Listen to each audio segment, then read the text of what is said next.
provee que es Jesús. En Marcos 9:24, cuando dice, si puedes, al que cree, todo le es posible. Acabo de decir que es lo mismo que dice, pues sí, en sustancia es lo mismo que dijo en el capítulo 5 a Jairo, no temas, solo cree. Entonces, Jesús está diciendo en el 23, cuando tenemos el texto real, ustedes saben, o supongo que algunos saben, cuando menos, uh, en la 60 dice, si puedes creer, al que cree todo es posible. Pero es bastante claro que el texto original fue, si puedes, o sea, el hombre había dicho, si puedes, haz algo. Entonces Jesús dice, ¿cómo es que dices, si puedes? No hay duda de que yo pueda. La única duda es si tú crees. Entonces el hombre dice, pues sí creo, ayuda mi incredulidad. Y eso yo creo que tiene que ver con el fracaso de los discípulos.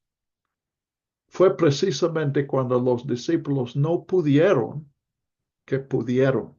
En el capítulo 8, ellos no entendieron nada. 8:21. Todavía no comprenden, pero unos versículos después sí comprenden. Ese es 8:29. Entonces, los discípulos deben ser como este padre. Curiosamente, en lugar de que los discípulos sean el ejemplo, este hombre es el ejemplo para los discípulos. Ellos no pudieron porque no creyeron.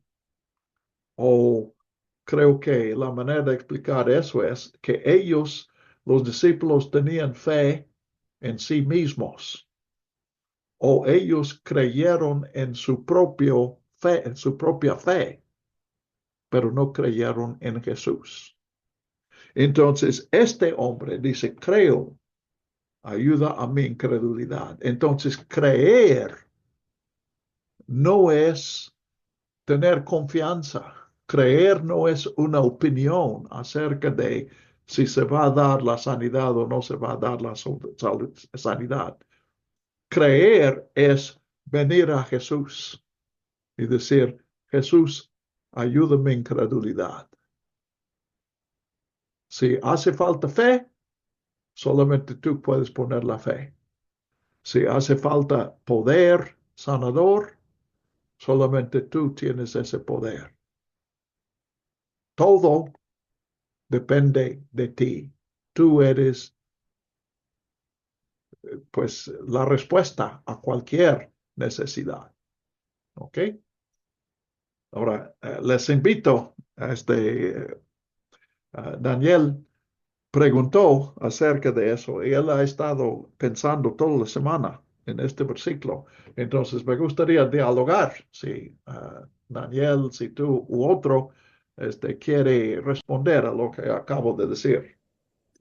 Me causa mucho, me cuesta mucho entender también el capítulo 6 cuando dice que no pudo hacer, que Jesús no pudo hacer muchos milagros. Quiero entender qué parte eh, ocupa la fe en este asunto. Mencionaba usted que no es un requisito la fe para, para un milagro. Esa parte, hermano, la verdad no la logro entender. Eh, Creer no es cumplir un requisito. Creer es entender que lo que hace falta está en Cristo, no está en mí. Entonces, cuando digo creer no es requisito, no estoy diciendo que uno puede recibir la bendición sin fe. Aquí está claro, Jesús le dice. La cuestión es, bueno, el hombre tiene dudas de Jesús. Si Jesús cambia, dice, no, no hay ninguna duda acerca de mi parte. Sí hay una duda acerca de tu parte. Si crees, todo es posible.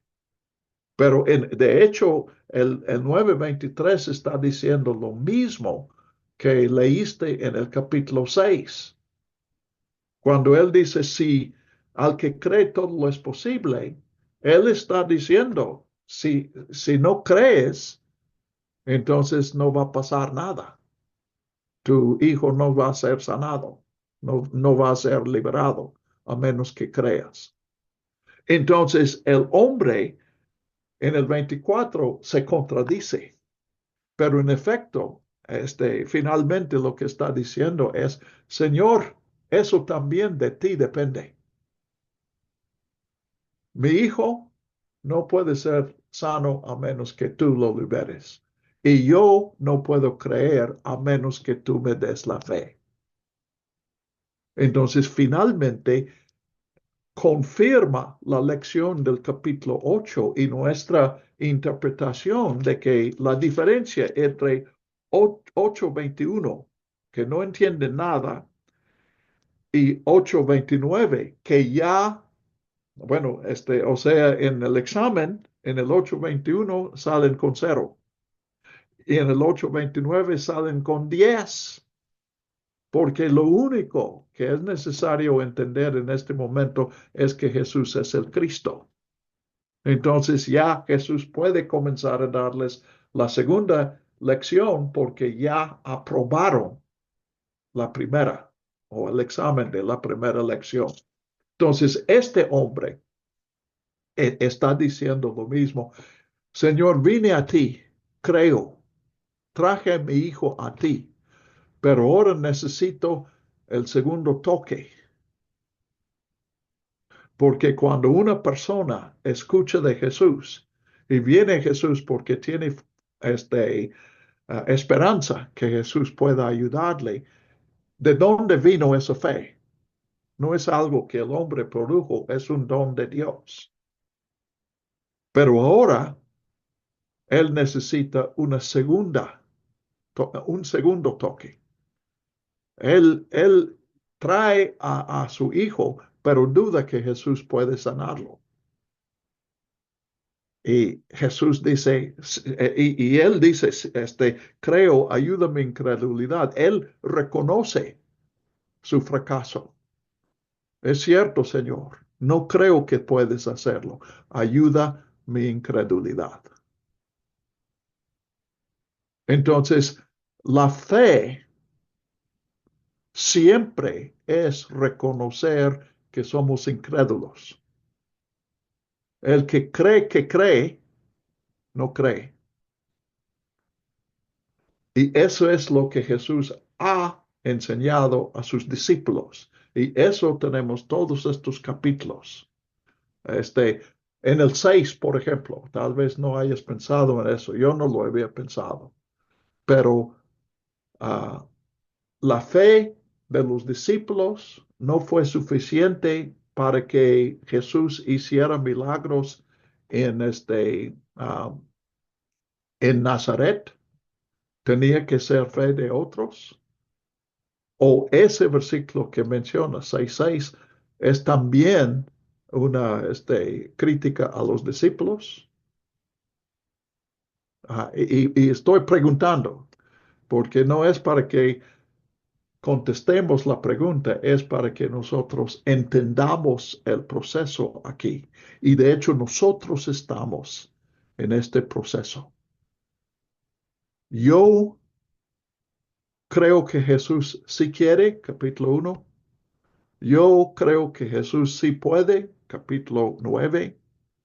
Yo reconozco la obra de Jesús cuando Jesús obra, capítulo 6 y 8, las alimentaciones. Entonces, finalmente, este evangelio es la historia de Ricardo y Daniel. Ah, eh, hay 14 discípulos o hay más discípulos. José.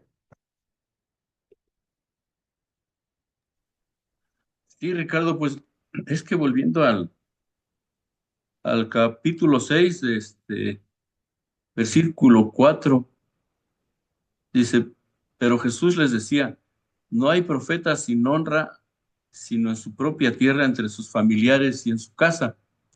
De ahí surge el dicho popular de que no hay profeta en su tierra, ¿sí? Y dice, no pudo hacer ahí ningún milagro poderoso, sino que sanó a unos pocos enfermos, poniendo sobre ellos las manos. Y aquí viene algo muy importante. Él, Jesús, estaba asombrado a causa de la incredulidad de ellos, ¿sí? Amén. Y exactamente por eso no hizo más milagros o no hizo obras poderosas, debido a la incredulidad de estos varones, ¿no? Sí y no, porque el versículo 5 dice que no hizo ninguna obra poderosa y luego Mm. dice que sí lo hizo, sino que sanó a unos pocos enfermos poniendo sobre ellos las manos. Ajá, Entonces, ¿qué está diciendo este versículo? Que él no encontró fe en todos, pero en algunos sí en encontró. algunos sí, ajá, Yo creo que mejor en el contexto de Marcos es decir, Jesús puede hacer lo que le dé la gana y no ah, debemos, sí, no él puede debemos, hacerlo, incluso aunque haya incredulidad, ¿no?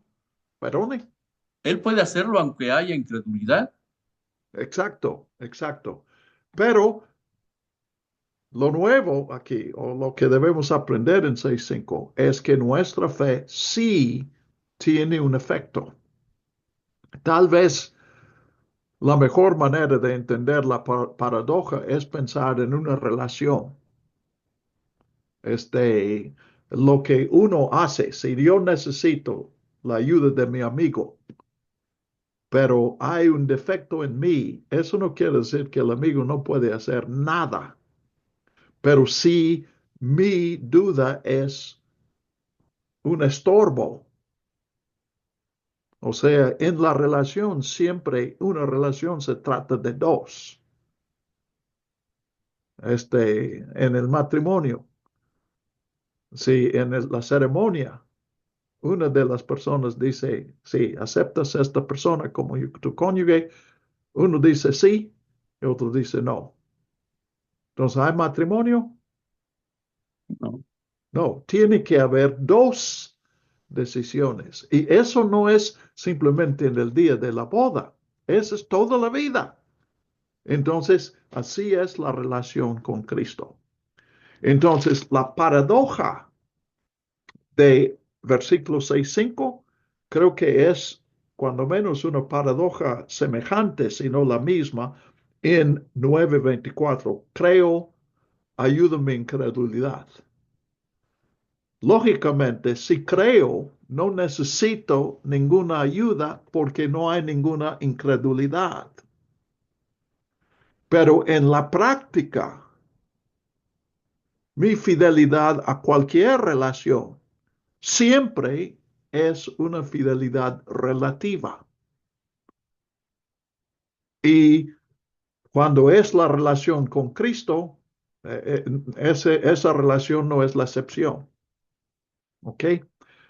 Entonces, no es para que nosotros hagamos estas preguntas y sacamos la solución y vamos adelante, sino que sigamos meditando en esas cosas, porque otra vez, esta es nuestra historia. Hay un sentido, y estoy exagerando un poco aquí, pero se me ocurre decir que el Evangelio de Marcos no es la historia de Jesús, es la historia de los discípulos. Jesús viene con un propósito y él logra su propósito. No hay mucho suspenso allí, no hay trama porque no hay conflicto. Donde está el conflicto, lo que hace uh, una obra, el suspenso, el obstáculo, etcétera, Eso está en la vida de los discípulos. Y sí, finalmente, quien provee, pues este hombre aquí, en este momento, él capta lo que los discípulos no han captado en meses que han andado con Jesús. Creo, igual que los discípulos, la prueba de que creen es que están siguiendo a Jesús. Están con Jesús, pero necesitan entender que no creen y que necesitan que Jesús les dé la fe. Entonces, pues vamos a comenzar, pues eso fue un poco largo, pero estamos aprovechando el tiempo. Vamos a orar y luego, en realidad, vamos a partir precisamente de para ver de nuevo esta sección, el centro de Marcos. Señor, te damos gracias que tú nos has permitido reunirnos, tú nos has facilitado la oportunidad para que nosotros escuchemos tu voz y que seamos cambiados por tu palabra y por tu poder. Y eso es lo que pedimos, que tú nos hagas tus siervos y siervos de las personas en nuestras vidas, para que se cumpla tu propósito. Así pedimos, Señor, en el nombre de Cristo. Amén. Muy bien, pues estábamos viendo una pregunta que Daniel hizo acerca del versículo 9:23, pero quiero, supuestamente llegamos hace 8 días al 9:33, pero quiero recordar dónde estamos en Marcos. Podemos percibir que en los primeros 8 capítulos, Jesús está en Galilea, sale de Galilea hacia el oriente y hacia el norte, y parece que él no está, bueno, su ministerio está en Galilea. Cuando sale de Galilea es para estar a solas con sus discípulos, para prepararles para lo que viene. Cesarea Filipos está en territorio gentil, Decápolis es territorio gentil, Tiro y Sidón es gentil.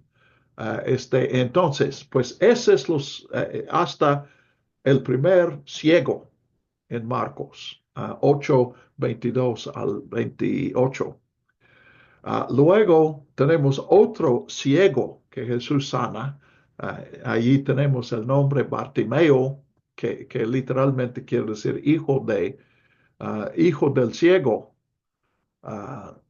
Puede ser hijo de ceguera, simplemente. Entonces, se presenta en Marcos como nombre, pero es una descripción del hombre también. Después de eso, Jesús en 11:1 entra en Jerusalén y entra en Jerusalén para morir y resucitar, tal como él dijo en las 3 predicciones en 8:31 que vimos hace 8 días, 9:30 que vimos al final hace 8 días, y 10:32 al 34. 3 veces Jesús dice que va a Jerusalén para morir. Entonces, Jesús, en esto, pues en los primeros, Jesús está proclamando el reino de Dios, está mostrando el reino de Dios en obras poderosas, milagros. A partir del capítulo 11, Jesús está procediendo a la muerte, y la muerte lleva a resurrección. La muerte de Jesús no es un fin, sino es muerte y resurrección en su caso, y por efecto de lo que Él ha hecho, puede ser lo mismo en nuestras vidas. Entonces, Y como mencioné hace 8 días, quiero repetir eso porque es muy importante. Estos tres, está obvio aquí que esta sección, el centro, yo analizo a Marcos en una primera sección, el ministerio de Jesús, su servicio y su proclamación del reino, y una segunda parte donde Jesús da su vida y logra la introducción del reino de Dios, el establecimiento del reino de Dios con su resurrección. Y en medio de eso tenemos la clave o el centro. Ah, entienden que no estoy hablando de parte 1, parte 2 y parte 3, sino parte 1 y parte 2. Y entre esas dos partes, la clave para entender todo es en esta sección central, de hecho, terminando el último versículo antes de la segunda sanación del ciego, es el siguiente, 10:45. Porque el Hijo del Hombre tampoco vino para ser servido, sino para servir. Y este versículo es clave, es un centro de la teología cristiana, es un centro de nuestro discipulado, pero también este puede ser un bosquejo de Marcos. El Hijo del Hombre vino para servir en los capítulos del 1 al 8 y para dar su vida en rescate por muchos en los capítulos del 11 al 16.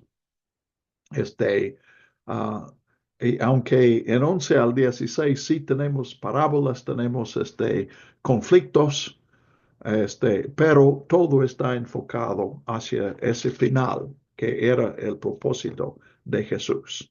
Entonces, en las tres predicciones de la muerte y resurrección de Jesús, en la literatura hablan de las predicciones de la pasión.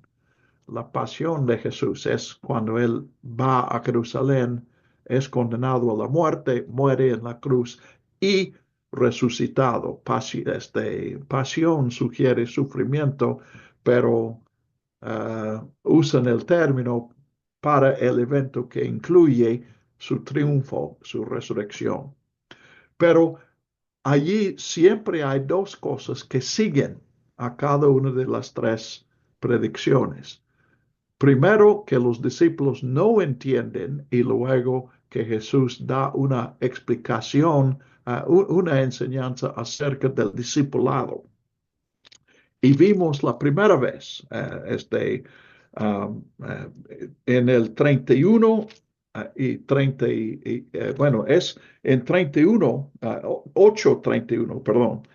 En el 8:31, la primera predicción es, el Hijo del Hombre padecerá mucho, será desechado por los ancianos, los principales sacerdotes y los escribas, y será muerto y resucitado después de 3 días.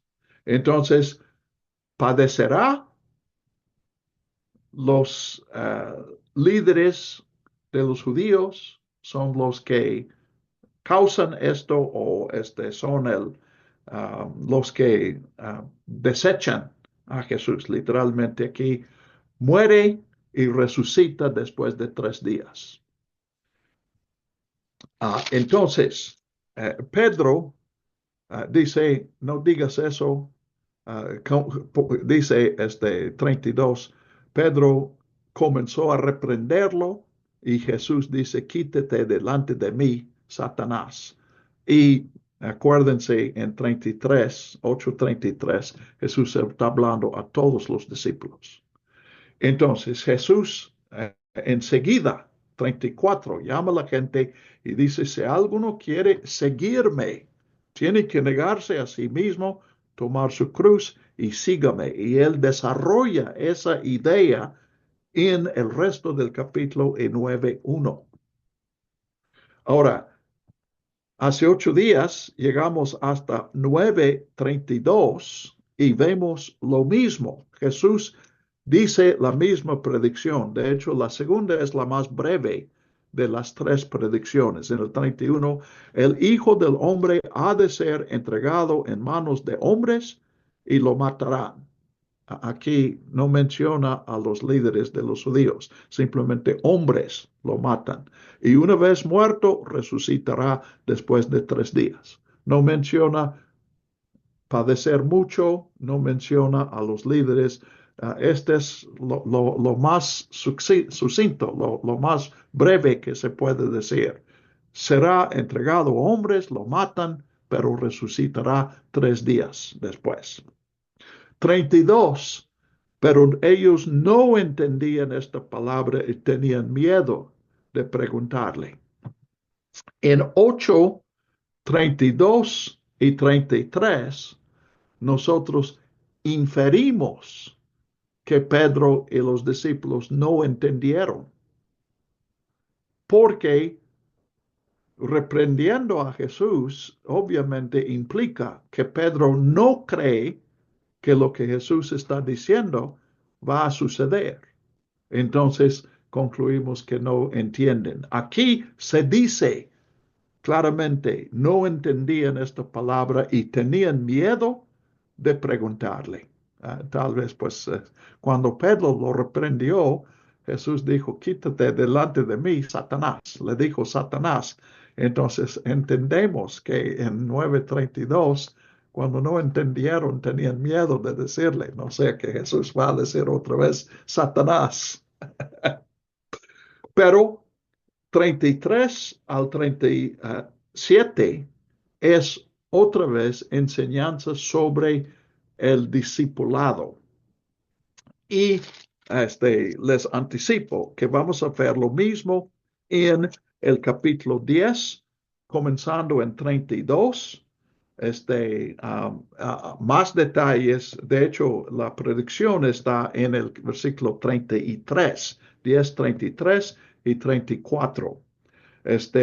Y enseguida tenemos la petición de Jacobo y Juan, 10:35, que otra vez revela que no están entendiendo. Entonces, solamente una vez en la segunda predicción, Marcos dice que no entendieron, pero nos da a entender, pues curiosamente, precisamente por palabras de los 3 discípulos más cercanos a Jesús. Los 3 que subieron con él, que Jesús escogió para subir con él a la transfiguración, los mismos 3 que estuvieron en la casa de Jairo cuando Jesús resucitó a su hija. Y estos son precisamente los portavoces de los demás para decir, no entendemos. Ahora, ellos no dicen, no entendemos, porque para ellos piensan que sí entienden, pero sus palabras revelan a nosotros que no entienden. ¿Ok? Bueno, volveré a eso. Voy a, si podemos hoy, quiero terminar esta sección, que lleguemos al otro ciego. Y luego quiero considerar por qué estos otros elementos entre las 3 predicciones de la pasión, con sus 3 pasos, la predicción, la falta de entendimiento y enseñanza de Jesús, corrigiendo esta falta de entendimiento, pero realmente, de hecho, el tercero siempre no es una enseñanza acerca de Jesús y su misión, sino una enseñanza acerca de la misión del seguidor de Jesús. Pero en esta misma sección tenemos historias como pues 2 ya hemos visto, la transfiguración y este muchacho, este niño con demonio, que su padre dice, si quieres, si puedes, haz algo. Entonces, allí eso está claro porque ellos están aquí en el centro. Jesús había dicho en el capítulo 8, al final, voy a morir y después de 3 días resucitaré. Pedro y todos los discípulos dicen, no es cierto, Señor. Entonces, en la transfiguración, Dios dice, este es mi hijo, escúchale. O sea, ellos dicen que Jesús se equivocó. El Padre dice, Jesús no se equivocó. Deben escucharle. Y ven a Jesús junto con Moisés y Elías. O sea, en efecto, Jesús y sus palabras forman parte de la escritura. La escritura, la Biblia, pues, las escrituras de los judíos, era ley y profetas, representados aquí por Moisés y Elías. Y ahora Marcos dice, y pues Dios en la transfiguración revela, es Moisés, Elías y Jesús. Y básicamente es nuestra Biblia. La ley, los profetas, el Antiguo Testamento y el Nuevo Testamento es la palabra de Jesús. Jesús no habla mucho, pero todo lo que tenemos en el Nuevo Testamento se basa en lo que Jesús reveló con sus palabras, con sus obras, con su sacrificio. Bien, entonces, si tienen preguntas acerca de esta estructura, con confianza, hagan sus preguntas. Si quieren comentar, tendremos un tiempo para comentar. Pero me parece que aquí una clave para entender a Marcos es reconocer esta estructura que incluye uh, uh, desde el primer versículo, cuando dice principio del Evangelio de Jesús, el Mesías, el Hijo de Dios, el Cristo, el Hijo de Dios. Y en los primeros 8 capítulos, los discípulos aprenden que Jesús es el Cristo, y Pedro lo dice, y en la segunda mitad, aprenden la humanidad aprende que Jesús es el Hijo de Dios y el centurión es el portavoz que declara eso. Muy bien, entonces regresemos a la segunda predicción de la pasión en 9:30 a 32. No entendieron y esperamos ver algo acerca de seguimiento de Jesús, discipulado. 33. Llegó a Capernaum Jesús. Y cuando estuvo en casa, Jesús les preguntó, ¿qué disputaban entre ustedes en el camino? Pero ellos callaron porque lo que habían disputado los unos con los otros en el camino era sobre quién era el más importante. Entonces se sentó Jesús, llamó a los 12 y les dijo, si alguno quiere ser el primero, deberá ser el último de todos y el siervo de todos. Y tomó a un niño y lo puso en medio de ellos, y tomándolo en sus brazos, les dijo, el que en mi nombre recibe a alguien como este niño, a mí me recibe. Y el que a mí me recibe, no me recibe a mí, sino al que me envió. Usen su imaginación. Aquí, y cuando quiera que estudiamos la Biblia, siempre debemos usar nuestra lógica, nuestra razón, y debemos usar nuestra imaginación, especialmente, pues aquí Jesús usa figuras, entonces necesitamos más imaginación que razón. Pero siempre, ya estoy saliendo un poco de Marcos, siempre procuro someter mi razón. Mi razón no está para, no sirve para poner en orden la palabra, para revelar la palabra. La razón y también la imaginación sirve para entender lo que tenemos aquí. Entonces, no poner a la razón como árbitro. Yo creo que este es el error de los que se llaman los liberales del siglo XIX. Ponían la razón como árbitro sobre las escrituras. Si la razón dice que no hay milagros, entonces los milagros de la Biblia no son milagros. Ese es un ejemplo de cómo se usó mal. Bueno, de hecho, se dio a la razón una autoridad que no tiene. La autoridad está en la palabra.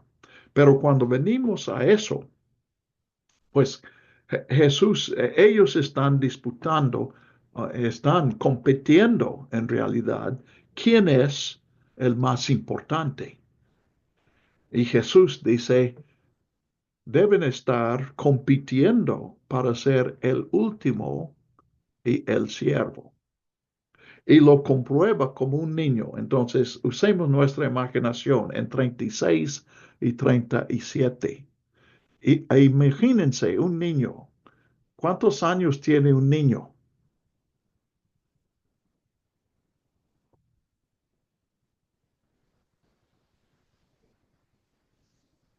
5, 6 años. ¿Ok? Entonces, imagínense un niño de 5 años y aquí 13 hombres en más o menos en un círculo. Y Jesús pone al niño en medio de ellos. Imagínense cómo estaría él. Para mí, yo diría, él estaría cohibido, amenazado. Ese es porque todos están mirando al niño. Y luego Jesús lo agarra y lo abraza. Entonces, para ellos, pues en los versículos 34 y 35 no entran niños. Estos son hombres que están compitiendo por la autoridad uno sobre otro. Y Jesús está, cuando dice pues, ¿quién es el último de todos? En este grupo, todos los discípulos estarían de acuerdo. Jesús, 12 discípulos, un niño. ¿Quién es el último? El niño. Y Jesús dice, no, el que en mi nombre recibe a alguien como este niño, a mí me recibe. Y el que a mí me recibe, no me recibe a mí, sino al que me envió. Entonces, el niño es la clave. Y aquí, yo usando la imaginación, Jesús está diciendo, el niño es el último de todos. Y si tú quieres ser el primero de todos, entonces tú debes ser el siervo de todos. Y por, con implicación, el siervo del menos importante de este niño. Entonces, me imagino que Jesús aquí pone al niño en una situación difícil para el niño, la tensión de ese momento, y luego Jesús le sirve a él. El niño necesita a alguien que lo abraza, que lo protege, que lo proteja de estos rudos pescadores. Entonces, me parece que este es el tema. Entonces, noten aquí, yo heredé lo que aprendí por mi estudio de Marcos y leyendo a otros, que tenemos 3 predicciones de la pasión seguidos por 3 expresiones de falta de entendimiento y luego 3 enseñanzas acerca del discipulado.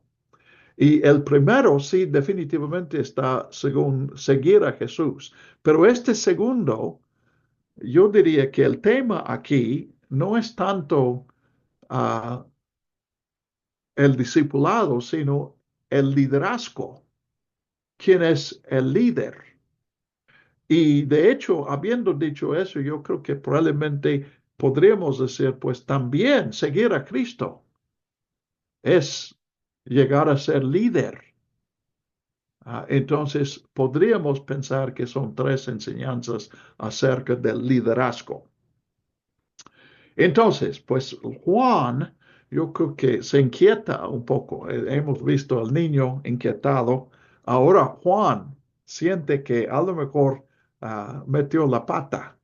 Entonces, dice, Maestro, vimos a alguien que echaba fuera demonios en tu nombre y se lo prohibimos porque no nos seguía. Juan está comienzo a sospechar que debía haber tratado a esa persona ayer como Jesús acaba de tratar al niño. Entonces yo leyendo entre líneas, otra vez estoy usando mi imaginación para completar. Eso es necesario en leer ficción. Cuando lees la ficción no, y simplemente ves lo que pasó, si lo único que entiendes es lo que las palabras dicen, entonces no has entendido el cuento o la novela. Entonces, concluyo que Juan ya está un poco inquieto. Ayer estaba seguro de que estaba haciendo la voluntad de Jesús, pero hoy está diciendo, Señor, enséñame mejor. Eso es lo que debo hacer. Y efectivamente Jesús da la corrección. Versículo 39. No se lo prohíban, porque nadie que haga milagros en mi nombre podrá después hablar mal de mí, porque el que no es contra nosotros, por nosotros es.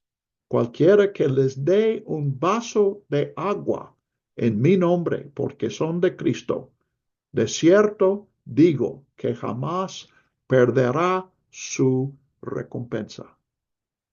Entonces, ¿cómo tratamos a otros? Yo entiendo que Jesús aquí está hablando, ¿cómo tratamos a otros grupos?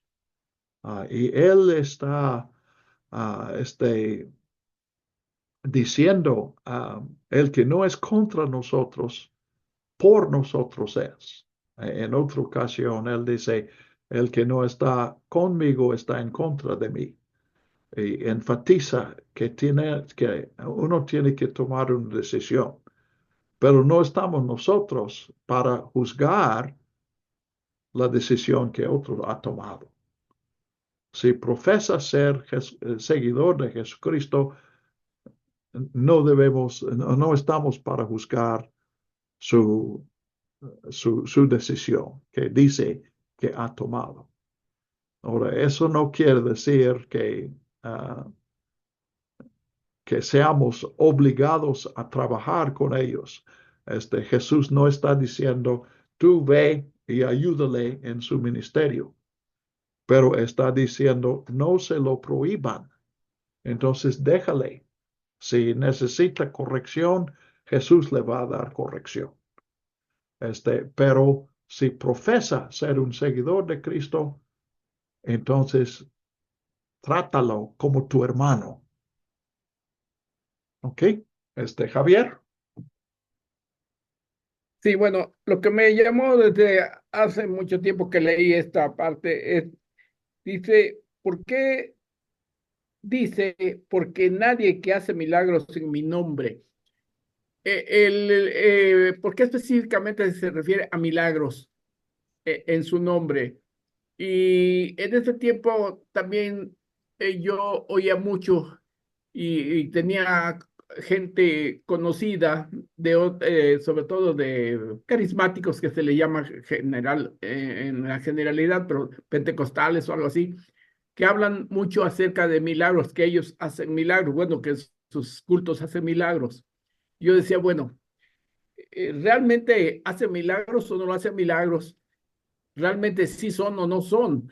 Y debo yo aceptar que hacen milagros, y porque específicamente aquí dice el que hace en mi nombre milagros. Ahora, es muy interesante esa palabra y realmente nunca pude llegar a una conclusión, ¿no? Decir, bueno, eso quiere decir que yo debo respetar a esta gente, aunque yo dude en un sentido que realmente hagan milagros. Esa Ah, siempre fue mi disyuntiva. tú estás en el versículo 9:24, creo, ayúdame en incredulidad. Desde mi perspectiva, debes respetar a esa gente. Eso es lo que Jesús está diciendo en el versículo 39. Y si dudas, ya estás tomando atribuciones que Jesús nos ha dado. Dios nos ha enviado para ser seguidores de Él y siervos de los demás. Entonces, si alguien dice que está haciendo milagros, no me toca a mí decidir si está diciendo la verdad o no está diciendo la verdad. Entonces, sí es respetar. Y cuando dices, aunque duda, ahora sí, creo entender lo que estás diciendo. Cuando estamos presentes en eso, formamos una opinión de lo que está pasando. Pero sí, en cuanto a tu pregunta, si, si formo dudas en mi mente o si formo una convicción que esto es genuino, eso es de Dios, no importa. Simplemente yo reconozco, esta persona dice, esta persona lo está haciendo en el nombre de Jesús, dice ser un seguidor de Jesús y es bueno ser un seguidor de Jesús. Amén. Y si me dicen, así que tú crees que es un seguidor de Jesús, debo decir, a mí no me toca decidir. Porque ¿quién dice aquí en estos 3 versículos, quién dice que están haciendo milagros? No es Jesús, Sí, Jesús. no, no es Jesús y no es Marcos. ¿Quién dijo que Juan, hacía milagros? ¿Are? fue Juan. Juan. Entonces Jesús simplemente está aceptando lo que Juan dice. No está, Juan no está emitiendo. Ve otra vez. Nosotros suponemos que Jesús está juzgando y luego nosotros juzgamos. Es el mismo error. Esta persona estaba usando el nombre de Jesús, estaba echando fuera demonios. Juan ve que estaba, o la opinión de Juan es que sí, porque Juan no dice, decía que sacaba demonios. Él dice, vimos a alguien que echaba fuera demonios. Entonces, el que concluyó que esta persona estaba echando fuera demonios fue Juan. Y en el 39 no podemos decir que Jesús está diciendo que hacen milagros. Jesús simplemente está aceptando la premisa que Juan estableció. ¿Ok? Excelente pregunta, porque sí tenemos esta tendencia. Yo sé que leemos este versículo 39 y decimos, oh, sí, pues, y especialmente un carismático dice, mira, aquí Jesús dice que hay personas que están haciendo demonios en el nombre de Jesús. Entonces tenemos que leer toda la sección y finalmente todo el Evangelio. Y luego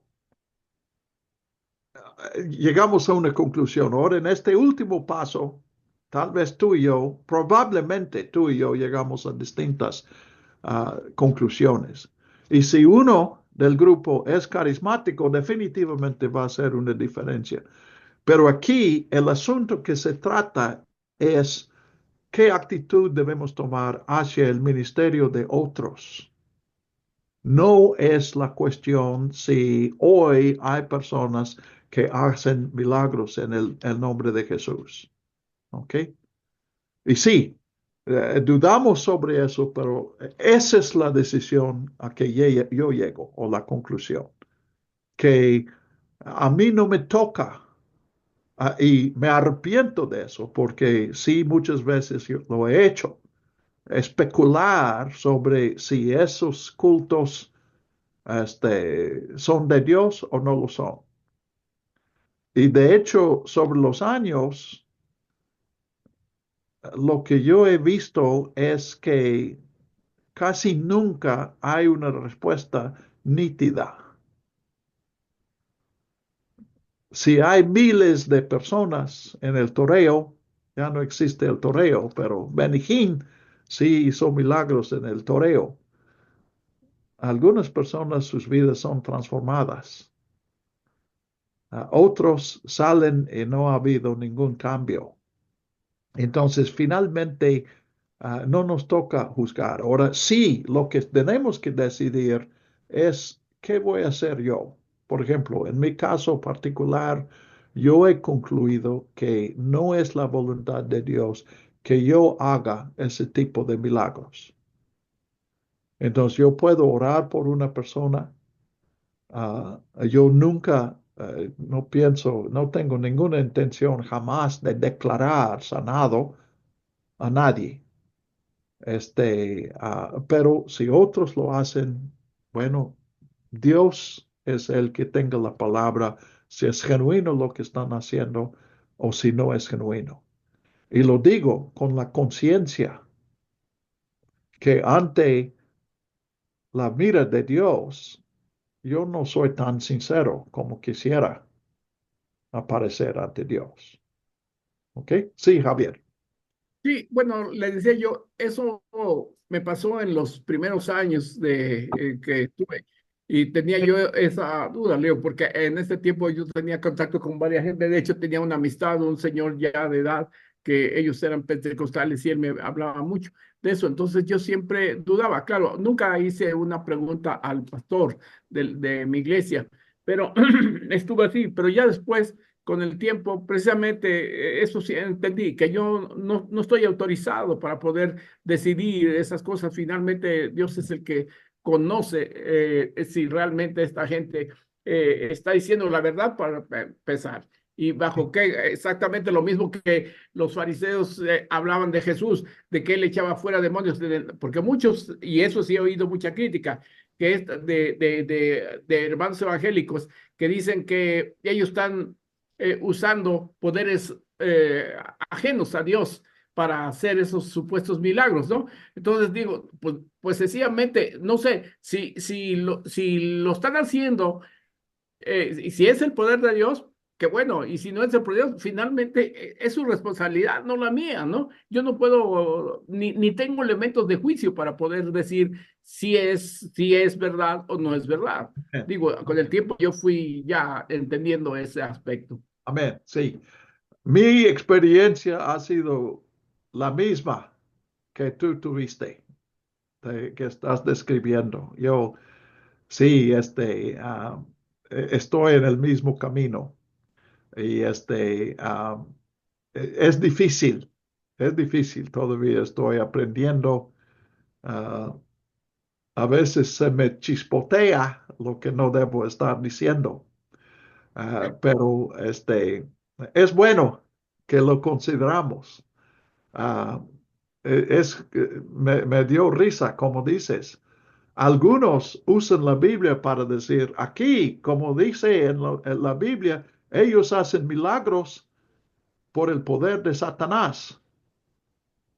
Y no se dan cuenta que ellos cuando usan esa autoridad, no están usando la autoridad de Jesús, sino la autoridad de los enemigos de Jesús. Entonces, hace falta mucha humildad y que no nos exaltemos para esas cosas. Y también yo quería comentar, probablemente todos estarían de acuerdo en eso. Si alguien dice, en el nombre de Satanás te sano de esta enfermedad, y la persona se sana, es Dios que lo sanó. Claro. El único poder que sana es de Dios. Entonces, el nombre que el hombre usa no es lo importante. Y bueno, excelente pregunta. Gracias. Y noten el versículo 41. Simplemente dar un vaso de agua a uno porque representa al Mesías, esa persona no perderá su recompensa. Entonces, otra vez habla del servicio y los que nos sirven a nosotros. Puede ser un servicio tan pequeño como un vaso de agua, pero Dios toma eso en cuenta. Yo entiendo que el contexto aquí es un Dios que quiere reconciliación con todos. Entonces Dios anda buscando excusas para bendecirnos, no justificación para castigarnos, que es todo lo contrario al espíritu de Juan, y probablemente todos podemos identificarnos con Juan, y tal vez no lo dijimos, pero en nuestro corazón estamos prohibiendo lo que alguna persona hace. Que caiga lumbre del cielo, como dijeron alguna vez, que caiga, ¿quieres que mandemos que caiga lumbre del cielo? Era todavía cuando no habían entendido, cuando le dijeron a Jesús que fueron a un lugar y Sí, que sí. él dijo, ¿quieres que pidamos que caiga lumbre del cielo? No había, estaban totalmente Sí. equivocados. Entonces, es en este contexto que tenemos 42 al 90, al 50. Ahorita voy a leer eso. Pero me parece que cuando habla de hacer tropezar a uno de los... Uy, ya se atoró. ¿El sonido? No, Ah, no. Se pasó. el que estaba echando fuera demonios. Y tal vez pequeño es la idea, tú piensas que este hombre es inmaduro, que no debe estar usando el nombre de Jesús. Pues no lo ofendas, no hagas tropezar a esa persona. Entonces, vamos a ver cómo lo dice. Y si tienes una versión, pues de hecho, recomiendo que tú leas una versión que no contiene los versículos 44 y 46, porque este es simplemente un escriba que pensó que faltaba el versículo 48 en estas primeras dos instancias. Pero ahorita voy a leer eso. Daniel, ¿tienes una pregunta o comentario? Se cortó un poco su audio, hermano. Sí, Y no alcancé yo a escuchar buena parte de lo que dijo del 42, porque como que se congeló, no sé qué pasó. Ok, déjeme repetir eso entonces. Entonces, se lee así, y a cualquiera que haga tropezar a uno de estos pequeños que creen en mí. Entonces, cuando dice cree en mí, eso parece referirse no al niño en 35 al 37, sino a lo que él representa, los que son como niños que creen en Jesús. Tal vez aquí Marcos espera que nosotros pensemos en el Padre, que dijo, creo, ayúdame en incredulidad. Uno que está siguiendo a Cristo, pero necesita ayuda. Y yo creo que también incluye al que está usando el nombre de Jesús para echar fuera demonios.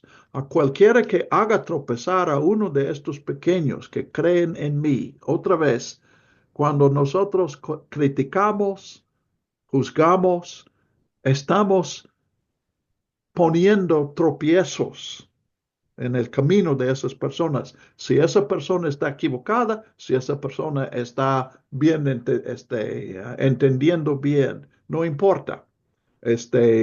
Mejor le fuera que se le atara una gran piedra de molino al cuello y que fuera echado al mar. Una hipérbole aquí. Ah, si, si lo tomamos literalmente, la idea es cuando tienes tentación de reprender a un creyente inmaduro, bueno, mejor antes de hacer eso, suicídate de la manera más violenta. Entonces, 43, y aquí parece, yo sospecho que es Marcos que ha combinado la perícopa anterior y esta.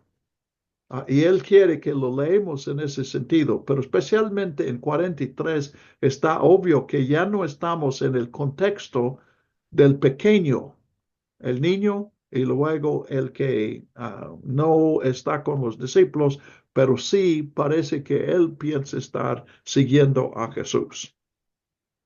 Pero en el 43 dice, si tu mano te hace tropezar, córtala. Entonces, esa es una más aplicación de echarte al mar. Entonces, si no es para suicidarte, entonces corta la parte de ti que está ofensando. Si tu mano te hace tropezar, córtala. Mejor te es entrar manco a la vida que teniendo dos manos ir al infierno, al fuego inextinguible.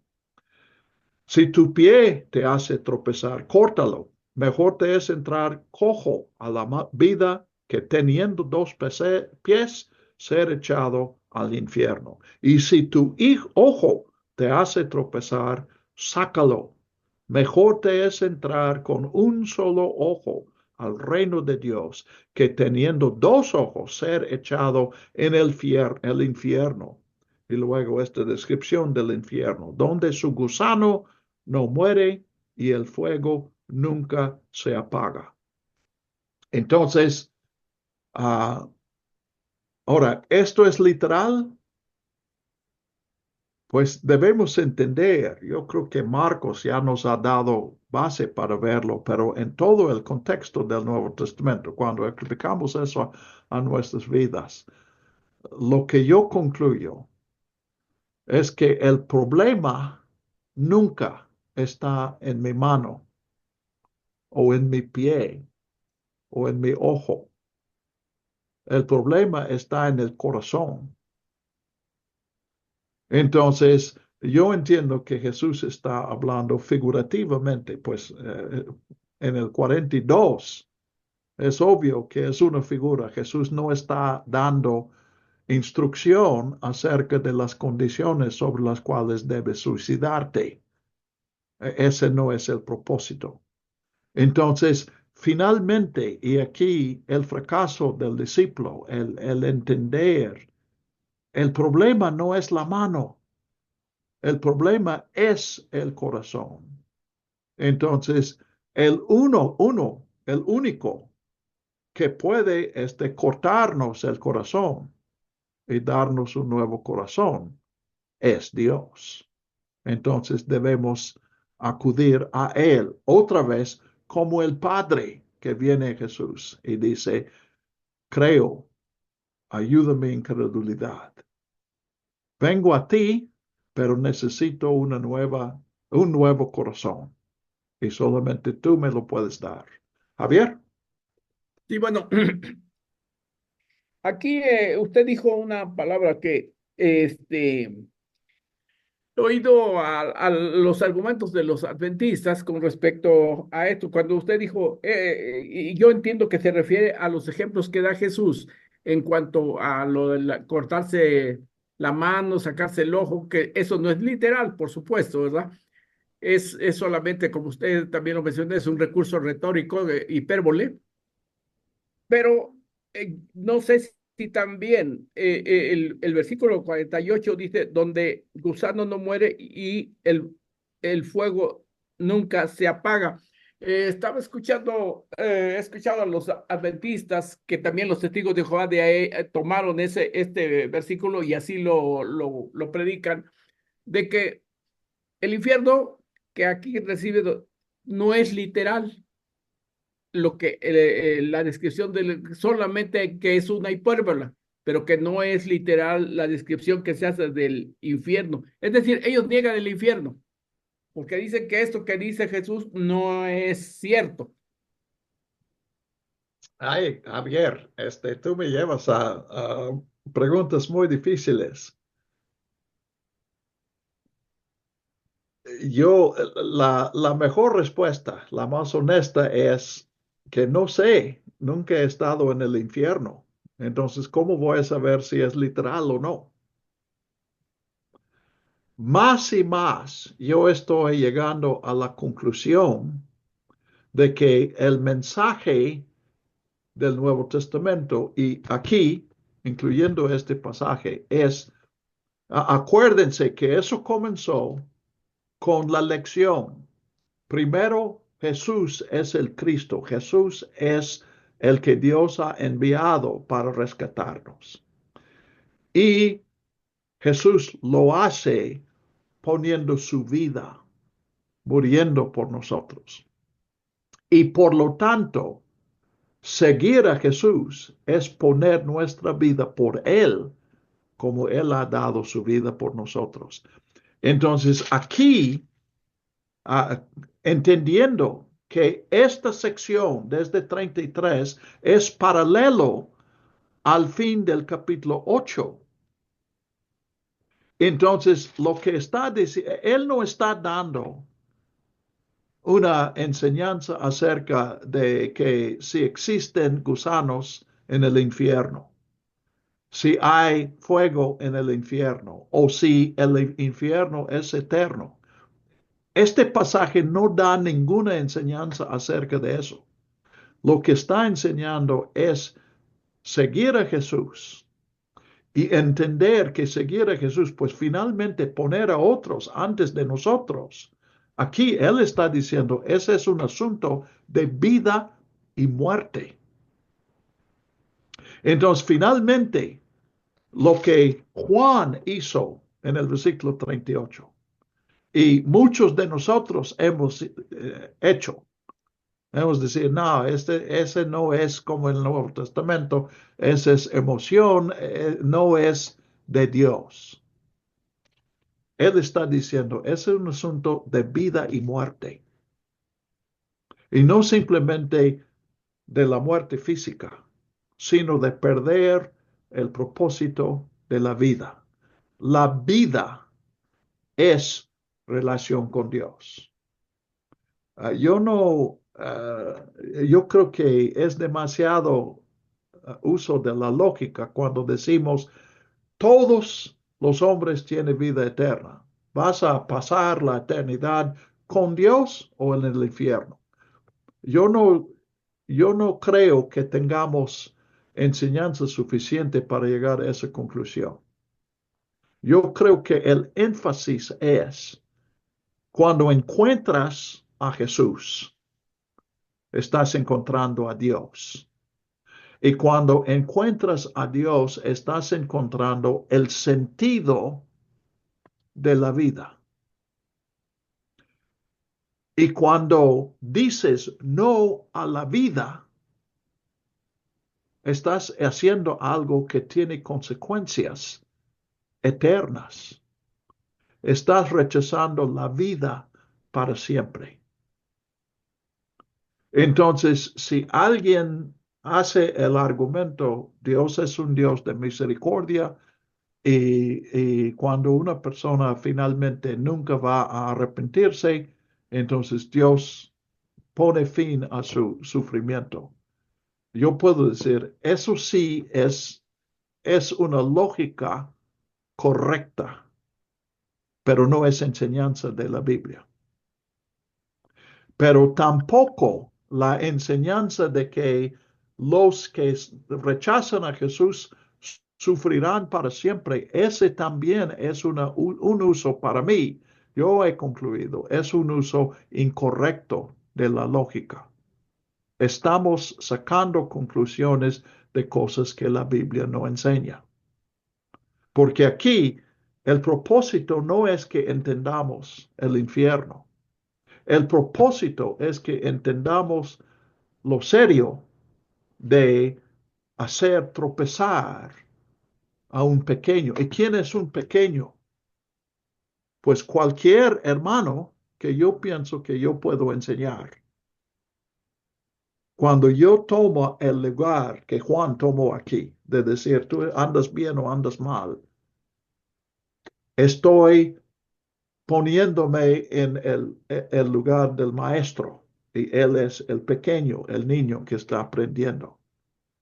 Y él dice, cuidado, si tú tienes autoridad o tomas la autoridad, aunque no la tengas o si la tienes, y usas esa autoridad para hacer tropezar, dejar de seguir a Cristo en la manera en que estás siguiéndole ahora, entonces estás poniéndote en el peligro del infierno.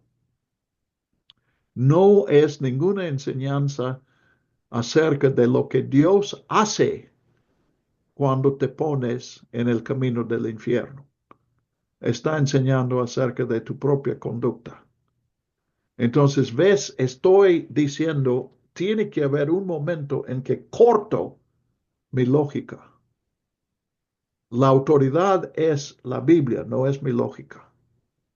Entonces, sí tengo que usar mi lógica, pero no debo dar a mi lógica más peso que la Biblia.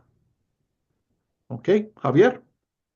Sí, bueno, es que entonces mi pregunta sería, entonces, ¿por qué ese saldría sobrando el versículo 48? ¿Por qué hacer ese énfasis en hablar de lo que viene del infierno? No dice donde el gusano no muere y el fuego nunca se apaga. Es decir, ¿por qué hacer ese énfasis? Finalmente, como usted dice, ¿no? Si entendemos el mensaje central, pues realmente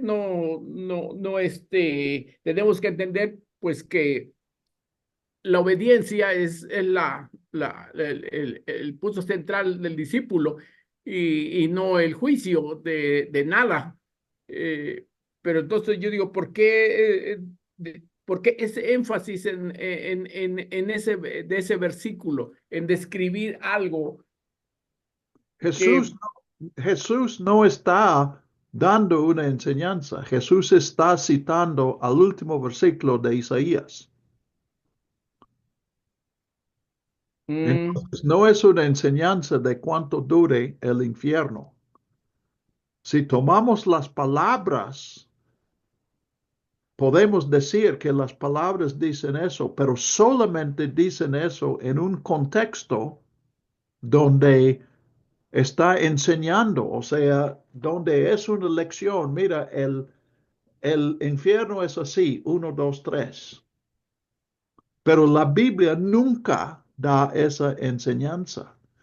La enseñanza aquí es sobre usar tu autoridad que tienes o autoridad que te presumes para hacer tropiezo a otros. Y Jesús está diciendo, eso es algo tan serio como Isaías estaba describiendo en su capítulo 66. Entonces, sacar esas palabras de aquí y ponerlos en una lección sobre el infierno es usar mal a la Biblia.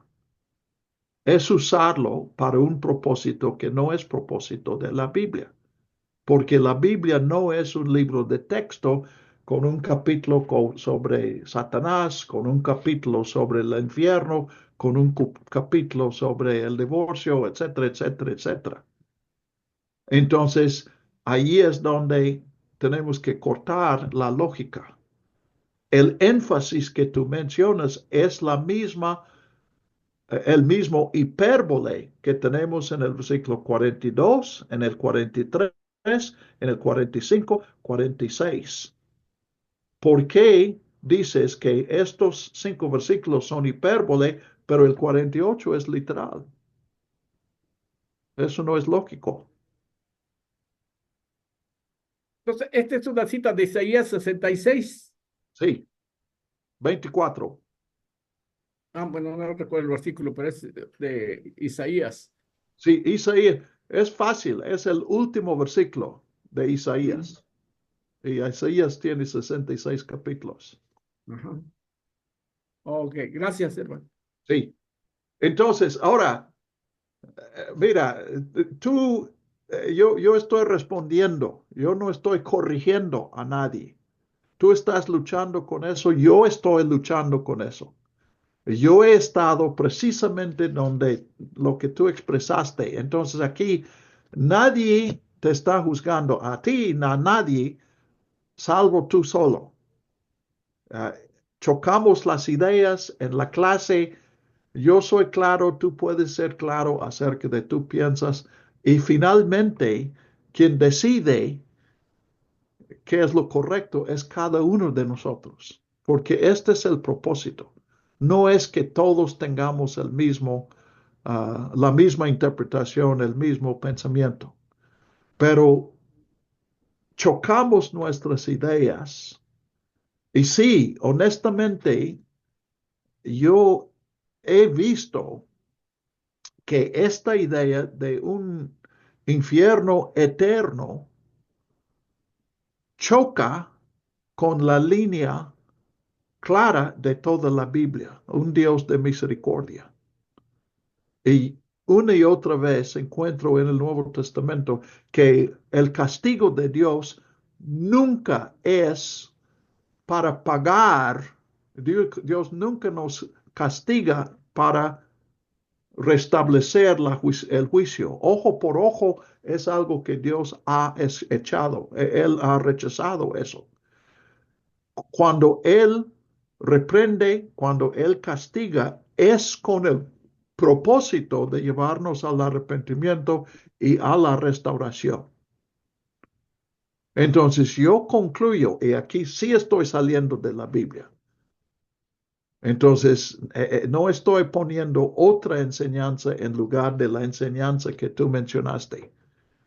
Pero si podemos sacar esa conclusión, también podemos sacar la conclusión. Si una persona está sufriendo en el infierno por 1 millón de años, es porque dentro de estos millón de años, Dios los está intentando llevar al arrepentimiento. Para mí, eso es más bíblico que decir que Dios impone por su voluntad un castigo eterno. Y finalmente, pues estamos totalmente en lo que no es el asunto de la Biblia. La Biblia no tiene una enseñanza acerca de salvación. La Biblia es la revelación de que Dios busca una relación con Dios y explica en mucho detalle cómo Dios ha buscado y cómo Dios está buscando una relación con nosotros. Y que Dios nos ama, Dios quiere lo mejor para nosotros. Entonces, perder la relación con Dios, terminar la vida sin arrepentirte y someterte a Jesús y seguir a Jesús y establecer esta relación positiva con Dios. Eso es peor que pasar la eternidad en el infierno.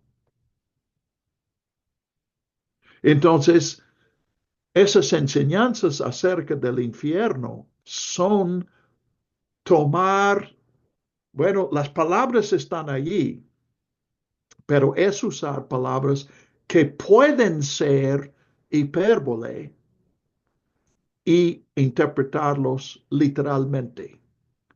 Entonces, ¿la interpretación literal es incorrecta? No sé, no sé. Pregúntenme una vez que esté en el infierno y les avisaré. Ahorita no sé, pero no es importante saber eso, porque la Biblia no está enseñando nada acerca del infierno. En la Biblia no está enseñando nada acerca de Satanás.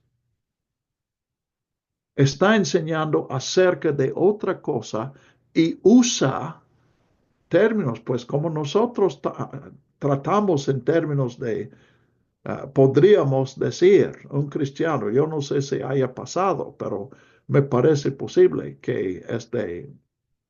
ah, que el infierno es como un hoyo negro.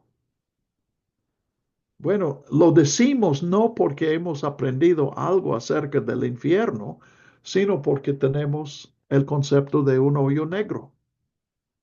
Y Jesús está hablando a personas que tienen ese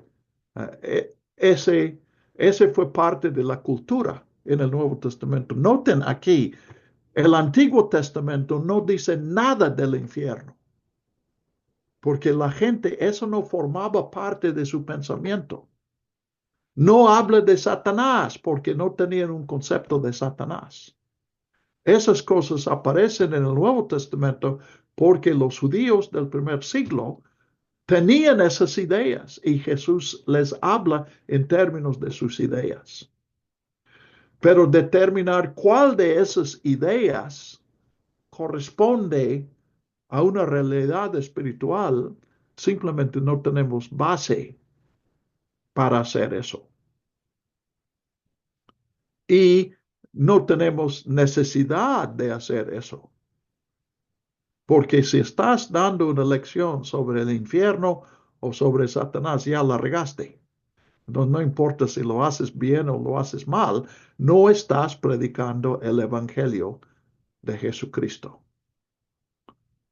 Ahora, si hablas del racismo, si hablas de manipular a las personas, abusar de las personas, ahí sí estás hablando del Evangelio.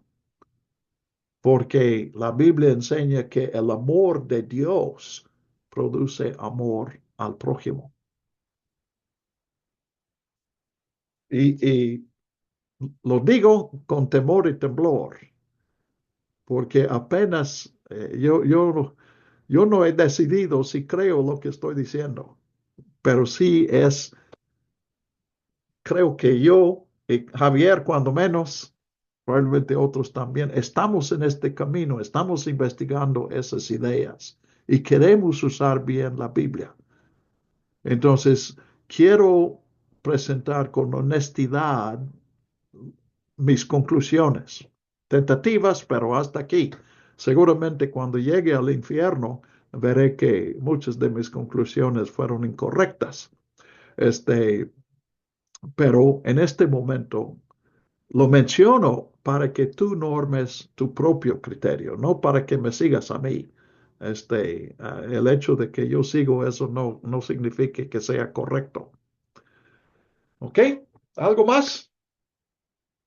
Estamos diciendo mucho, ojalá que entendamos aquí, todo eso se basa en lo que yo considero un uso incorrecto de estos versículos. Y he tratado de explicar por qué creo eso. No he cambiado mi concepto del infierno. No he cambiado mi concepto de Satanás. Lo que ha cambiado es que me he dado cuenta que estaba usando una invitación, un mandato, llámese lo que quieras, una comunicación de Dios.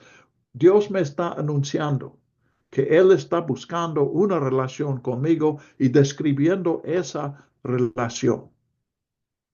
Entonces, cuando sale Satanás, no está Dios enseñando algo acerca de Satanás. Cuando sale el infierno, otra vez, lo mismo. Simplemente son elementos que me pueden ayudar a entender el mensaje. Y cuando entiendo el mensaje, pues vuelvo a 9:24, me doy cuenta que el problema no es Satanás y el peligro no es el infierno. El peligro, el problema soy yo y el peligro es mí. Si realmente entiendo a Cristo,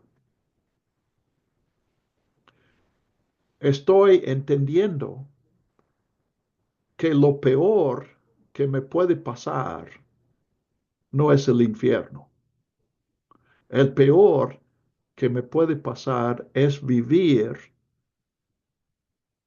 10 años o 100 años o 1000 años o toda la eternidad sin Cristo.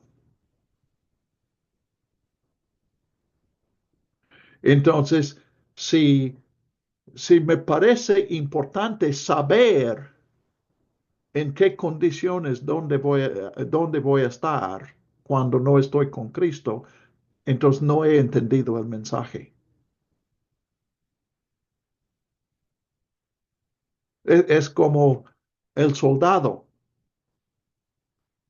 El soldado tiene una lealtad, en su caso, a la patria. Y las condiciones, lo que pase con su vida, pasa a segundo término. Él va a servir a la patria si le va bien, si le va mal. Si él conquista o si él muere. Si él es torturado, va a ser fiel a la patria. Pues en Jesús tenemos una lealtad que supera aún la lealtad a la patria, aún la lealtad a la familia. Entonces, esas cuestiones llegan a ser muy secundarias. ¿Okay? Entonces, finalmente, 48 puede ser literal o puede ser hipérbole, pero el mensaje es lo mismo en los dos casos. Y el que pretende saber de eso no está entendiendo el mensaje, porque no hay base bíblica. Ven cómo en muchos otros casos y cosas mucho más serias, usamos las palabras de la Biblia y decimos que es la doctrina de la Biblia en áreas donde la Biblia realmente no tiene una enseñanza. Y yo estoy arrepintiéndome de eso y tratando de hacer algo distinto. Muy bien. Bueno, ese es mucho tiempo. Vamos adelante un poco. Levantándose de allí, fue a las regiones de Judea, más allá del Jordán. Las multitudes volvieron a acudir a él.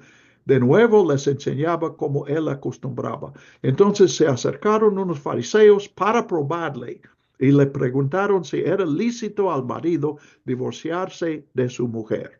Pero él respondió y les dijo, ¿qué les mandó Moisés? Ellos dijeron, Moisés permitió escribir cartas de divorcio y despedirla.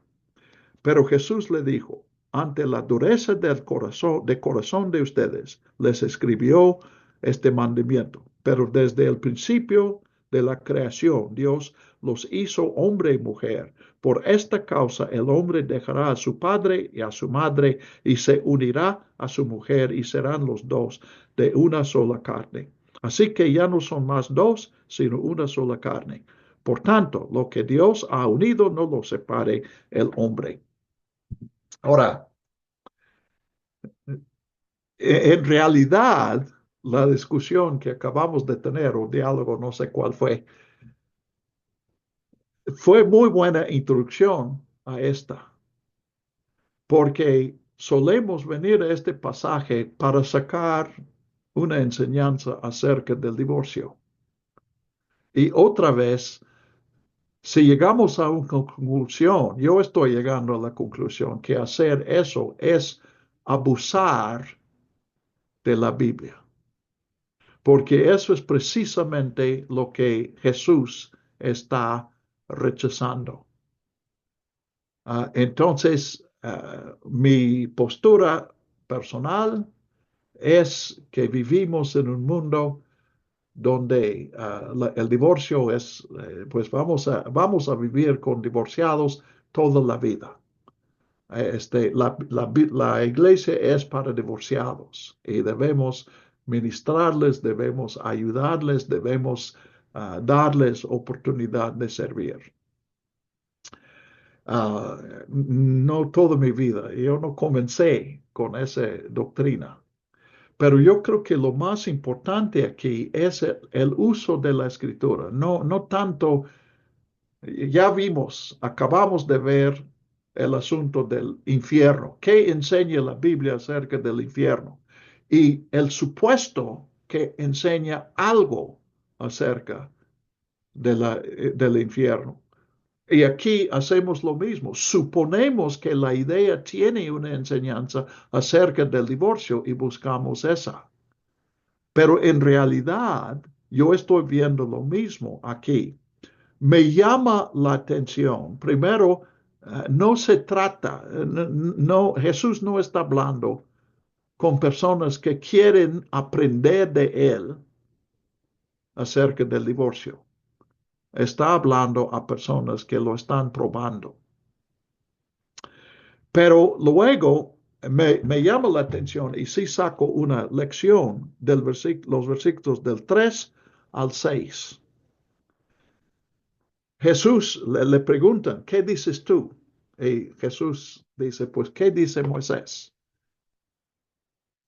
Y la idea para nosotros, eso sería, ¿qué dice la Biblia?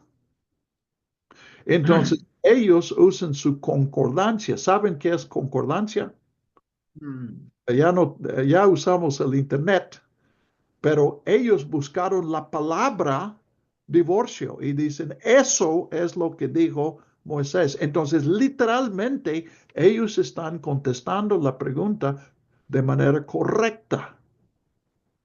Pero Jesús los corrige y él está diciendo, no, si quieres entender sobre el divorcio, no puedes encontrar la enseñanza de la Biblia sobre el divorcio donde encuentras la palabra divorcio. Lo que acabo de decir del infierno.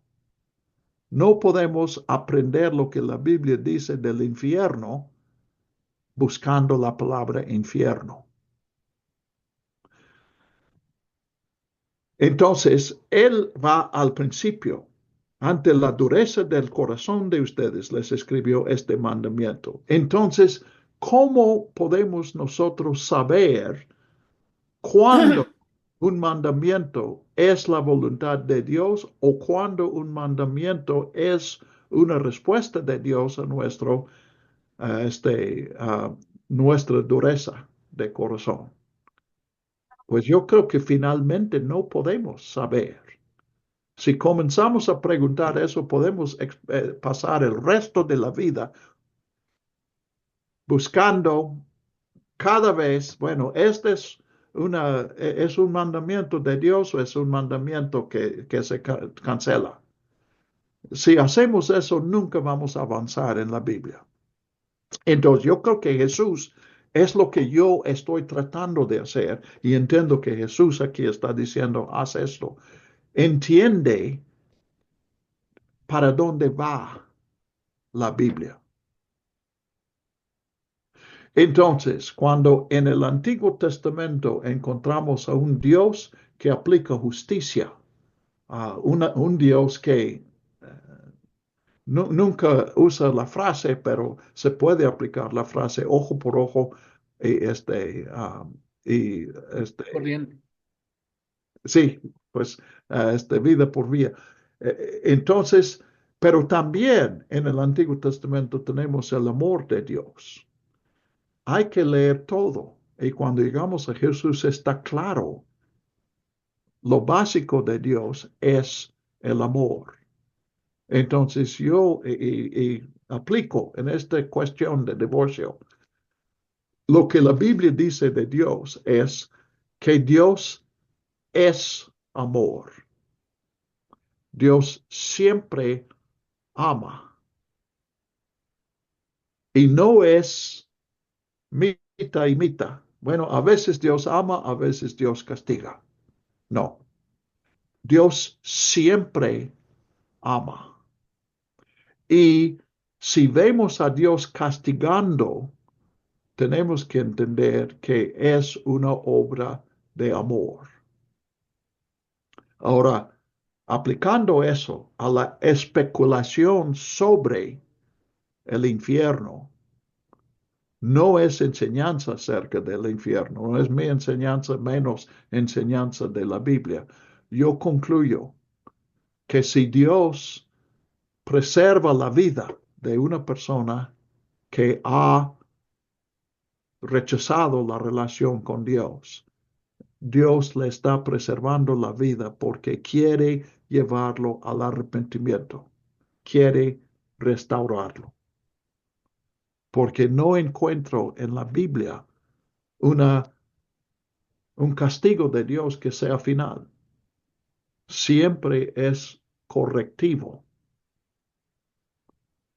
Entonces, del divorcio, yo creo que lo más importante es que nosotros aceptemos, vivimos en un mundo lleno de divorciados. Los divorciados son pecadores y los que no se divorcian también somos pecadores. Entonces, lo que necesitamos es ayudar a la persona a hacer su propio inventario de su vida y presentar a Dios lo que la persona cree que necesita corrección. Yo estaba pensando cuando leí eso, un caso que conocí, un pastor en su iglesia, una mujer se divorció, una hermana se divorció, ella encontró un inconverso y se casó con él.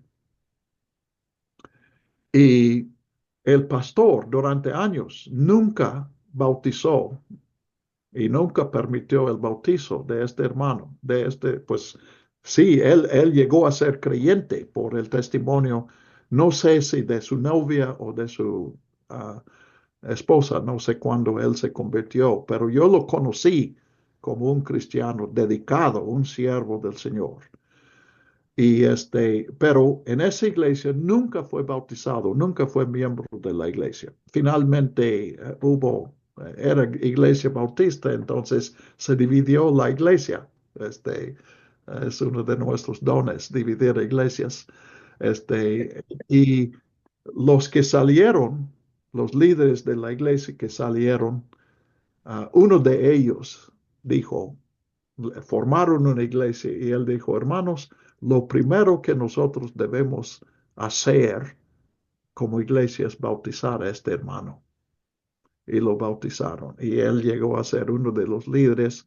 Yo lo conocí durante años y su ministerio fue, la pareja, eran personas de mucho hospedaje, muy alegres, muy acogedores. Entonces, en lugar de estos tecnicismos, simplemente decir, ¿cómo podemos servir a esta persona?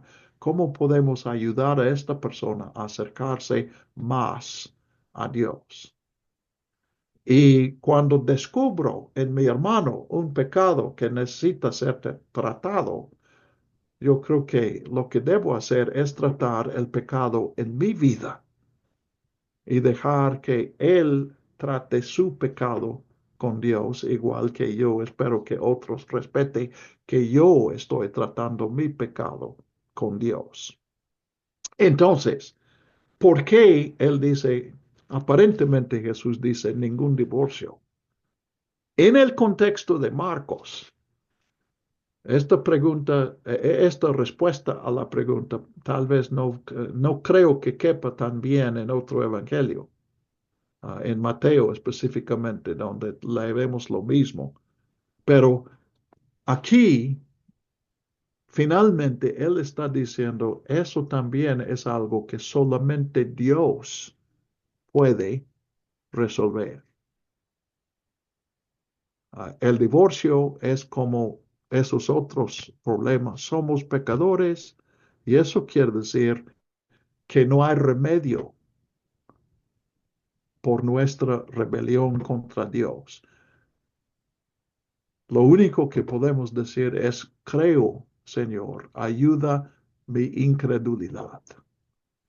Y igual que Dios hizo el segundo toque en los discípulos, podemos pedir que Dios haga el segundo toque en los divorciados. Ahora, volviendo al caso que mencioné, el pastor, su solución era que se divorciaran la segunda pareja para que esta mujer regresara con su esposo. Y luego, entonces, el segundo esposo podría ser perdonado su adulterio y él podía ser bautizado. Pues obviamente eso nunca sucedió. Pero ¿qué tal si los hermanos le hubieran hecho caso?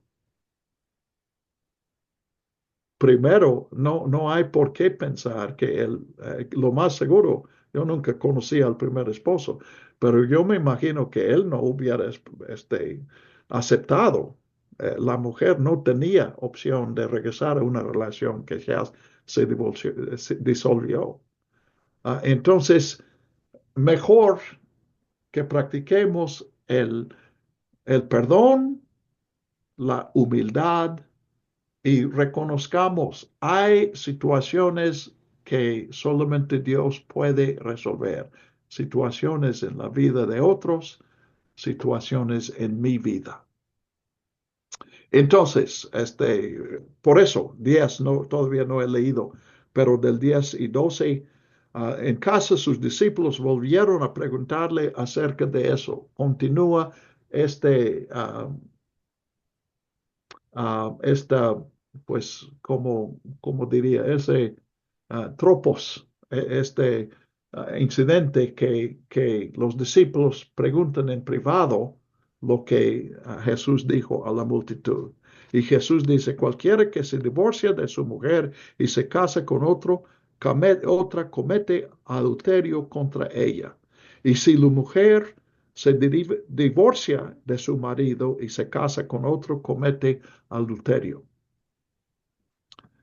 Si tomamos literalmente esto, ¿en qué criterio aplicamos para no tomar de manera literal la perícopa anterior, 9:42 al 50? Entonces, yo no sé si me puedo hacer entender, porque sí, es fácil. Yo sé que había un tiempo en mi vida que yo diría a eso es simplemente no tomar en serio la Biblia. Pero lo que estoy viendo es que si eso es lo que significa tomar en serio la Biblia, nadie toma en serio la vida. Yo nunca he encontrado a un cristiano o un pastor manco que decía el divorcio, no puede haber ninguna segunda nupcias. Si toman literalmente 10, 1 a 13, no toman literalmente 9:42 a 50. Entonces, la cuestión es más complicada. Suponemos que hemos tomado la opción de tomar todo literalmente, pero no es cierto. Hemos tomado una selección. Entonces hay que hacer la pregunta, ¿estoy seleccionando en base de un criterio verdadero o estoy seleccionando en lo que me conviene a mí? Es literal cuando la escritura te condena a ti. Cuando me condena a mí no es literal. Y necesito arrepentirme de eso. y estoy procurando dejar de hacer eso. Entonces, eso cambia muchos casos. Y probablemente eso suena como amenaza a algunos, pero quiero dar mi testimonio. Eso no puedes cambiar eso en esta noche, en este momento. Tienes que seguir pensándolo, luchando con eso. Pero mi experiencia ha sido que esa tolerancia, no sé qué palabra uses, pero esa manera de interpretar y aceptar a personas y no poner tantas calificaciones de, pues este pecado se puede pasar por alto, este pecado tiene que tener un perdón formal de parte de la iglesia. Yo he participado en personas que nunca tenían obviamente el don de enseñanza, pero nunca pudieron enseñar en la iglesia porque se habían divorciado hace décadas. Cuando dejé todo eso, descubrí que yo puedo ser más honesto con mi propio pecado y puedo tratar a mi pecado no con la hipocresía de decir, bueno, es que mi pecado no descalifica, no es de la lista de los que descalifican, sino que yo puedo realmente enfrentarme ante Dios usando los 12 pasos y reconocer aquí, yo soy un fracasado también. Y si Dios me puede perdonar a mí, puede perdonar a cualquiera. Ahora sigo encontrando a personas que no merecen el perdón de Dios. Entonces tengo que recordarme de eso y sigo aprendiendo. Pero ya estoy viendo, yo he luchado realmente muchas veces, he preguntado por qué este perícope sobre el divorcio aparece aquí en el centro. Y apenas hoy, cuando estaba pensando para hablar con ustedes, yo pensé, es que esta es la sección que trata a los fracasados. Y el divorcio es un fracaso.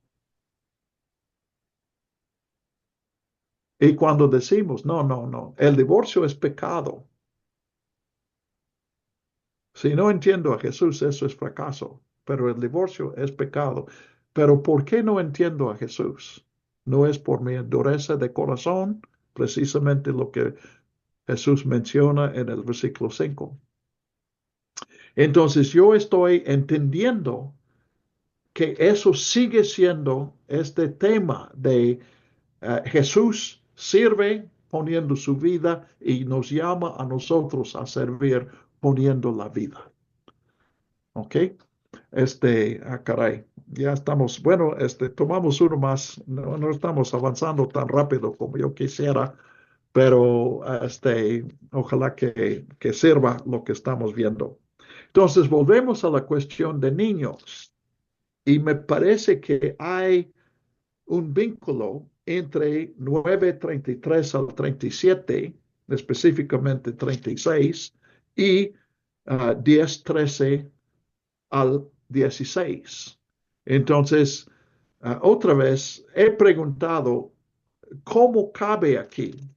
En este fracaso de los discípulos, estamos entre los dos ciegos aquí. ¿Por qué divorcio? Tiene que ver con el fracaso. ¿Por qué niños? Porque el niño muestra esa idea de que queremos ser líderes, queremos tener autoridad. Pues el niño es precisamente el que no tiene ninguna autoridad. Probablemente no corregirías al cónyuge de otra persona, pero su niño probablemente sí le dirías, hijo, no hagas eso. Entonces, 10:13. Y le presentaban niños para que los tocara, pero los discípulos los reprendieron. Jesús es demasiado ocupado con cosas importantes. No tiene tiempo para perder con los niños. Al verlo, Jesús se indignó y les dijo: dejen a los niños venir a mí y no los impidan, porque de los tales es el reino de Dios. De cierto les digo que cualquiera que no reciba el reino de Dios como un niño jamás entrará en él. Ahora, brevemente, podríamos dialogar aquí como en otros casos. ¿El niño aquí es simplemente un símbolo o estamos aquí viendo el corazón de Jesús? Yo creo que aquí sí estamos viendo el corazón de Jesús. Jesús amaba a los niños más que los adultos. Yo sospecho que no. Pero definitivamente igual que los adultos. Pero en sus palabras Jesús está enseñando algo no acerca de los niños. Eso está implícito. Si realmente conoces a Dios en una relación de amor, entonces vas a ver todos los hijos de Dios, los que creen, los que no creen, los pequeños, los ancianos, etcétera, etcétera. Todos vas a amar porque Dios los ama. Y no solamente como obligación, tengo que amarte porque Dios te ama, sino que Dios va cambiando nuestro corazón. Y entre más nos acercamos a Dios, más natural es el amor hacia el semejante, hacia el pecador, hacia el niño, hacia la persona que el mundo ha descartado, que no parece tener ningún valor. Vemos con los ojos de Dios. Entonces, la enseñanza es aceptar como un niño. ¿Por qué como niño? Mi conclusión es que es el niño no mide. El niño, si su papá dice brinca, el hijo no hace cálculos para ver las posibilidades de que se vaya a caer, las posibilidades de que su papá sí puede sostenerlo. Si el papá dice, yo te recibo, el niño confía. Y así debemos confiar en Dios. Los papás, los buenos papás nunca quieren fallar, pero sí fallan. Dios nunca falla. Entonces podemos venir a Él como niños, en lugar de calcular las posibilidades, en lugar de considerar nuestros intereses encontrados y finalmente voy a confiar en esta persona o no voy a confiar. No, lo que Dios pide, Jesús pide es sígueme. Sin ningún cálculo, simplemente entrego mi vida a Él. Entonces, tomándolos en los brazos, puso las manos sobre ellos y los bendijo. Entonces, hace aquí en 16 lo mismo que había hecho en el versículo 36, 9:36. Entonces, parece que es probablemente aquí, él quiere que veamos que el mismo tema sigue. Y tal vez podamos sacar la conclusión. Así debemos tratar a los divorcios. En lugar de indagar, bueno, ¿por qué fracasó tu matrimonio? ¿Qué error hiciste tú? No, simplemente como recibes al niño, recibes al divorciado. ¿Ok? Muy bien. Seguimos en yo creo que la clave aquí es precisamente el segundo toque.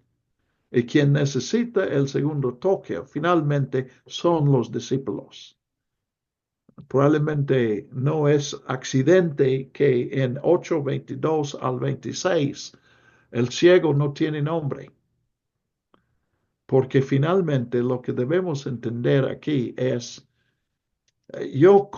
puedo concluir otra vez, no sé la historia. Cuando hablamos de la historia, hablamos de probabilidades, pero yo puedo decir que probablemente Jesús nunca hizo 2 intentos para sanar a un enfermo, porque el primer tema, el primer intento fue efectivo. Nunca tuvo que hacer un segundo intento. Ahora, una manera de usar la Biblia es decir, sí, lo pasó, eso pasó una vez, porque la Biblia dice, Marcos dice, sí, reconozco que eso es posible. Entonces, lo que dije, podría ver eso. Finalmente, yo no sé si, bueno, lo que no voy a hacer es tratar de explicar por qué este caso es distinto a todos los otros casos, porque no está aquí para que yo especule sobre eso. Está aquí para que yo vea primero en este hombre a los 12 y luego al terceavo, a mí, y que yo he necesitado varios segundos toques de Dios. Ah, ok, muy bien. El joven rico sigue el mismo tema, pero eso lo veremos dentro de 8 días. ¿Alguna palabra más? Gracias por su atención, gracias por el diálogo. Siempre es rico eso. Jerry, Ok, mi querido hermano, muchas gracias. Vamos a ponerle a nuestro hermano Josué, que nos quiere con la oración, amigo. Claro que sí, vamos a orar. Gracias, Padre, por su palabra. Gracias, Señor, por lo que nosotros podemos aprender de ella. Ayúdenos, Señor. Yo de manera personal le pido que me ayude a enfocarme en lo que me tengo que enfocar y a no darle importancia a aquello que no debo darle, Señor. Para eso necesito su guía, su espíritu. Y Padre, gracias por la vida de mis hermanos, porque podemos tener ese tiempo juntos. Gracias por la vida de su siervo, de nuestro hermano Garrett. Sígalo bendiciendo, Padre, y permítanos, Señor, estar atentos a su voz. Eso es lo que anhelamos en el nombre de Jesús. Amén. amén. Gracias. Buenas noches. Vale. Descansen. Buenas noches. Gracias, Ricardo.